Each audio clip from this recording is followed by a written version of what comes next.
ആദ്യ 3 പ്രതികളുടെ ഭാര്യമാർ കുടുംബത്തിന് ജോലി നൽകുവാൻ പാർട്ടി ഇടപെട്ടത്. പിന്നീട് ജനകീയ പ്രക്ഷോഭം അവിടെ ഉണ്ടായപ്പോഴാണ് തിരുത്താൻ ശ്രമിച്ചത്. പിന്നെ എങ്ങനെയാണ് സംരക്ഷണം ഒരുക്കിയില്ല എന്ന് പറഞ്ഞ് കൈ കഴുകുവാൻ കഴിയുന്നത്? എന്റെ ഉടായ്പൊടിയൊന്നും എന്റെ അടുത്ത് വേണ്ട. 3 പേരും പറഞ്ഞ ചർച്ചയ്ക്ക് മറുപടി പറയേണ്ടതുണ്ട്. അല്ല, ഇക്കാര്യം ആദ്യം പറഞ്ഞ പോലെ ഇക്കാര്യം ആദ്യം പറഞ്ഞിട്ട് ബാക്കി കാര്യങ്ങളിലേക്ക് വരാമായിരുന്നു. ഓരോരോ കാര്യങ്ങളിലേക്ക് വരാം, അല്ലെങ്കിൽ പരത്തി പറയുന്ന പോലെയാകും. അത് വേണ്ട, ഞാൻ എന്ത് പറയണമെന്ന് ഞാനാ തീരുമാനിക്കണേ. എന്തോ അലമ്പുണ്ടാക്കാൻ വന്നിരിക്കുക. തുടങ്ങണം, എങ്ങനെ പറയണം അങ്ങ് തീരുമാനിക്കരുത്. അല്ല, ഒരു ചോദ്യം ചോദിക്കുമ്പോൾ എനിക്ക് കൃത്യമായി ഞാൻ ഇവിടെ വന്ന ചർച്ചകൾ നോട്ട് ചെയ്തിട്ടുണ്ട്, ഞാൻ മറുപടി പറയും. എങ്ങനെയാണെങ്കിൽ താങ്കൾ ഇത് പറഞ്ഞുകൊണ്ടേ ഇരിക്കുകയുള്ളൂ.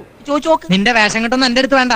അത്തരത്തിൽ ആരോപണം ഉണ്ടായവരെ സംരക്ഷിക്കുന്ന നിലപാട് CPM എടുത്തിട്ടില്ല. ആ കുടുംബത്തെ സംരക്ഷിക്കുവാൻ ശ്രമിച്ചിരുന്നു. അതുപോലെ തന്നെ ഏരിയ സെക്രട്ടറി ആയിരുന്ന മണികണ്ഠൻ ഇപ്പോൾ ബ്ലോക്ക് പഞ്ചായത്ത് പ്രസിഡന്റാണ്. ഒരു വശത്ത് പറയുന്നു ഞങ്ങൾ സംരക്ഷിക്കുകയില്ല എന്ന്, മറുവശത്തോ പറഞ്ഞു പറ്റിച്ച് തിന്നാലേ വായിന്നിറങ്ങുള്ളൂ, ശീലായിപ്പോയി. ഈ കേസിൽ CPM-ന് ബന്ധമില്ല എന്നും CPM-ന്റെ പ്രവർത്തകരോ നേതാക്കന്മാരോ ഉൾപ്പെട്ടിട്ടില്ല എന്ന് തന്നെയാണ് CPM-ന്റെ അഭിപ്രായം. ആരുൾപ്പെട്ടാലും അതിൽ CPM-ന് പങ്കില്ല എന്ന നിലപാടാണ് ഇപ്പോഴും ആവർത്തിക്കുന്നത്. ഇവൻ ആളും ഒണ്ണയാണെങ്കിലും തന്തക്ക് പറക്കാത്തവരാ. തെരഞ്ഞെടുപ്പിലെ ജയം കൊണ്ട് ഒരാളുടെ കുറ്റകൃത്യം ഇല്ലാതെയായി പോകുമെങ്കിൽ ഈ രാജ്യത്ത് ഫൂലൻ ദേവി എന്ന് പറയുന്ന ഒരുപാട് ആളുകളെ കൊന്ന് ഒരുപാട് ആളുകളുടെ പണവും പണ്ടവും ഒക്കെ മോഷ്ടിച്ച ആള് ഈ രാജ്യത്തെ ഒരു ലോക്സഭാ മെമ്പർ ആയിരുന്നു എന്ന് താങ്കളൊന്ന് ഓർക്കുന്നത് നന്നായിരിക്കുമെന്ന്.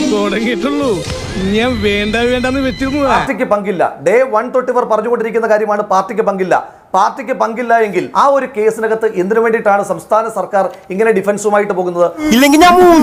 സംസ്ഥാന സർക്കാരിനെ നയിക്കുന്ന പാർട്ടിക്കും ഒന്നും മറയ്ക്കുവാനില്ലെങ്കിൽ ഏത് അന്വേഷണം വേണമെങ്കിലും വരട്ടെ. 88 ലക്ഷം രൂപയാണ് ഈ കേസിനകത്ത് CBI അന്വേഷണത്തെ പ്രതിരോധിക്കുവാൻ വേണ്ടി മാത്രം ഈ സംസ്ഥാന സർക്കാർ ചെലവഴിച്ചത്. അപ്പോൾ അങ്ങനെ ഒരു സംഭവം ഉണ്ടായിരുന്നല്ലേ? പെരിയ കേസിനകത്ത് പാർട്ടിക്ക് പങ്കില്ല എന്ന് പറഞ്ഞ VPP മുസ്തഫ ഈ കേസുമായിട്ട് ബന്ധപ്പെട്ട് തന്നെ ചോദ്യം ചെയ്തിരിക്കുന്നു. ശരത് ലാലിനെയും കൃപേഷിനെയും കൊലവിളി നടത്തി കൊല്ലുമെന്ന് പ്രഖ്യാപിച്ച VPP മുസ്തഫയുടെ പ്രസംഗം അതിനുശേഷം പ്രചരിക്കപ്പെടുന്നു. അതായത് CPM-ന് വേണ്ടി ചാനൽ ചർച്ചയിൽ വന്നിരിക്കുന്ന ആളുകൾ പോലും ഈ കേസിനകത്ത് ഇൻവോൾവ് ആണ് എന്ന് പറയുന്ന ഗുരുതരമായ സാഹചര്യം ഉണ്ടാവുകയാണ്. കോടതിയാണ് അന്വേഷണത്തിന് ഉത്തരവിട്ടത്, CBI അന്വേഷണത്തിന്. സംസ്ഥാനത്തിന്റെ ഉള്ളിൽ നടന്ന ഒരു സംഭവത്തിൽ കേന്ദ്ര ഏജൻസി വരുന്നു, അതിനെയാണ് സംസ്ഥാന ഗവൺമെന്റ് ചോദ്യം ചെയ്തത്. വിവരക്കേട് വിളിച്ചു പറയാതെ ഏത് അന്വേഷണവും നേരിടാൻ തയ്യാറാണെന്ന് പറഞ്ഞിട്ട് എന്തിന് CBI അന്വേഷണത്തെ ഭയപ്പെട്ടു? അത് മാത്രമേ ഉള്ളൂ ചോദ്യം. അത് CBI-യെ ഭയപ്പെട്ടുകൊണ്ടോ CBI അന്വേഷണം തടയുന്നതിനോ വേണ്ടിയിട്ടല്ല. സംസ്ഥാനങ്ങളുടെ പദവിയിലേക്ക് കേന്ദ്ര ഇൻവെസ്റ്റിഗേഷൻ ഏജൻസി വരാൻ പാടില്ല. CBI അന്വേഷണം ഇവിടെ നടക്കാൻ പാടില്ല. CBI അന്വേഷണം ഇവിടെ നടക്കാൻ പാടില്ല. CBI അന്വേഷണം ഇവിടെ നടക്കാൻ പാടില്ല. ലോക്കൽ പോലീസ് അന്വേഷണം മതി. ലോക്കൽ പോലീസ് അന്വേഷണം മതി. അതാണല്ലോ നിലപാട്. എങ്ങനെയുണ്ട് എന്റെ ബുദ്ധി? കൊണ്ട് ഉപ്പിലിട്ട് വെക്കുക. സംരക്ഷണം കൊടുത്തതിനെ പറ്റി എന്തെങ്കിലും പറയാനുണ്ടോ ശ്രീ KS അരുൺകുമാർ? ഞാൻ അതാണ് പറഞ്ഞത്. ഇത് നിങ്ങൾ നീട്ടിക്കൊണ്ടു പോകും 9 മണി വരെ. നിങ്ങൾ ഇത് 9 മണി വരെ നീട്ടിക്കൊണ്ടു പോകും, പറഞ്ഞത് തന്നെ പറഞ്ഞുകൊണ്ട്. ഈ കിഴങ്ങനെ ഇതുപോലെ കൈകാര്യം ചെയ്താൽ മതി. സംരക്ഷണം നൽകിയതിനെ കുറിച്ച് ഒരു ചുക്കും പറയുവാനില്ല. എന്നിട്ട് CBI അന്വേഷണം CBI ഇവിടെ ഇറക്കുകയില്ല എന്ന് താങ്കൾ ആവർത്തിച്ച് പറയുകയാണ്. അത് കള്ളം പറയുന്നതിന് അങ്ങനെ സമയമൊന്നുമില്ലല്ലോ. ഞാൻ ഇതിന്റെ നിയമപരമായിട്ടുള്ള വശം പറഞ്ഞേ, അത് കേൾക്കാൻ മാതൃഭൂമിയുടെ പ്രേക്ഷകരെ താങ്കൾ അനുവദിക്കില്ലെങ്കിൽ താങ്കൾ തന്നെ പറഞ്ഞോ, ഞാൻ ഈ ചർച്ചയിൽ നിന്ന് തന്നെ മാറിയേക്കാം.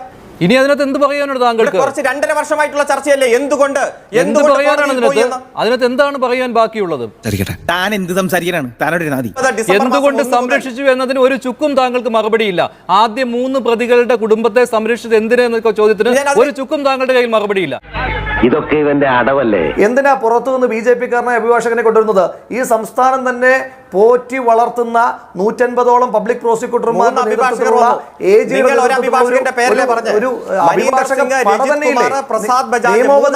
വന്നു 3 തവണ.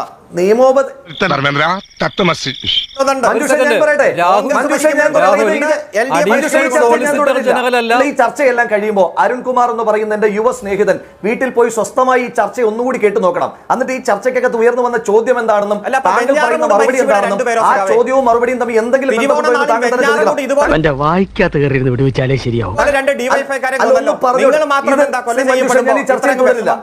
ശ്രീ മഞ്ജുഷ, ഞാൻ ചർച്ചയിൽ തുടരില്ല. വിഷമമുണ്ട്.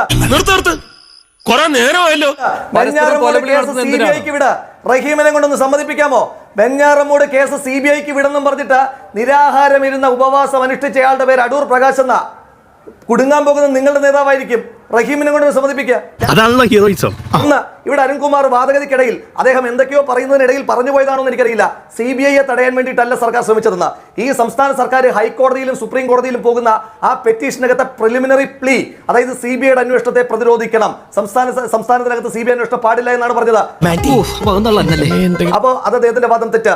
രണ്ട്, സംസ്ഥാന സെക്രട്ടറി ആയിരുന്ന വ്യക്തി തന്നെ പറഞ്ഞു ഏത് അന്വേഷണത്തെയും സ്വാഗതം ചെയ്യും. അങ്ങനെയാണെങ്കിൽ പിന്നെ എന്തുകൊണ്ട് CBI അന്വേഷണത്തെ ഇവർ അംഗീകരിക്കുന്നില്ല? എന്റെ അരുണെ താങ്കളുടെ വാദഗതികൾ ദുർബലമായതിന് താങ്കൾ മറ്റുള്ളവർ സംസാരിക്കുമ്പോൾ ഒച്ച വെച്ചിട്ടല്ല. ഇത്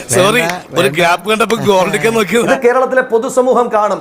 താങ്കളെ വിലയിരുത്തും, എന്നെ വിലയിരുത്തും. ഒരാൾ സംസാരിക്കുമ്പോൾ സംസാരിക്കാതെ ഇരിക്കുവാനുള്ള ഒരു മര്യാദ താങ്കൾ കാണിക്കണം. അങ്ങനെ എന്തെങ്കിലും സംഭവിക്കണമെന്നുണ്ടെങ്കിൽ ക്യാപ്റ്റൻ ഗ്ലീറ്റസ് ചാകണം.